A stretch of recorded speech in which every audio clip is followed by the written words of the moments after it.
Parce qu'une technique qui va te maintenir dans une posture de discipline face à la cigarette, la boisson et la femme. Si tu as arrêté de fumer, tu as arrêté de boire, tu as arrêté de courir d'après les femmes et que tu es toujours dans une pensée où tu peux toujours revenir parce que beaucoup laissent la cigarette, la boisson, laissent découvrir des femmes. Après une semaine, après 2 semaines, après un mois, un an même, ils reviennent encore dessus. Ne pensez plus à la boisson, ne pense plus à la cigarette. Si l'idée de la cigarette te vient en tête, prends ta corde à sauter, commence à sauter, ou bien commence à courir. Ton subconscient va voir que parce que certaines personnes, c'est le stress ou bien la fraîcheur qui les pousse à fumer.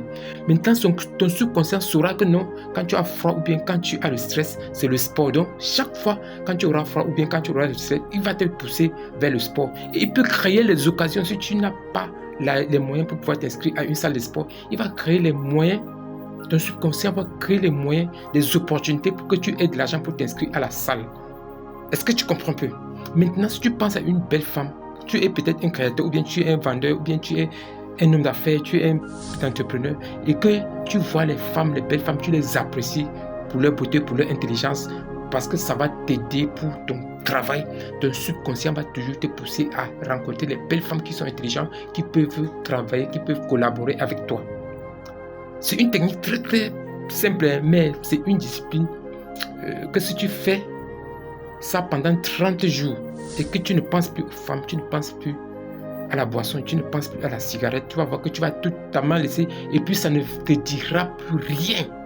Est-ce que tu comprends un peu? Donc c'est une technique, vraiment, si tu appliques ça, tu verras que ça va beaucoup t'aider si tu veux vraiment laisser toutes ces vices-là. Mais si tu laisses les vices et que tu es toujours là à avoir peur que non, si je m'en vais dans un endroit où on fume, je vais chercher aussi à fumer. Si je m'en vais là où on boit, je vais boire. Si je vois là, il y a les belles nanas, ça va me pousser à... Donc je vais fuir les belles femmes, je vais fuir la cigarette, je vais fuir ceci, non. La seule chose que tu peux faire, peut-être tu peux te séparer des amis qui aiment tous ces vices-là, la cigarette, la boisson. Tu peux essayer de ne pas marcher avec eux si tu veux, mais tu peux avoir un patron ou bien un ami qui fume, un collaborateur qui fume. Ça ne doit pas te gêner. Est-ce que tu comprends un peu? C'est ce que tu mets dans ta pensée là. C'est ça que ton subconscient prend en compte parce que lui, ton problème, c'est l'image que tu l'envoies. C'est ça qu'il considère. Donc, si tu considères encore l'image de la cigarette, l'image de la boisson, l'image des femmes, comme tu voulais coucher avec elles, c'est ce que ton subconscient va considérer et puis il va te diriger toujours là où tu vas rencontrer, tu auras toujours les occasions de fumer, de boire, de chercher les femmes. Dans le cas contraire, il va toujours t'orienter là où tu ne pourras plus voir ces choses-là parce que c'est ce que ton subconscient veut. C'était Serge Pago, votre humble serviteur.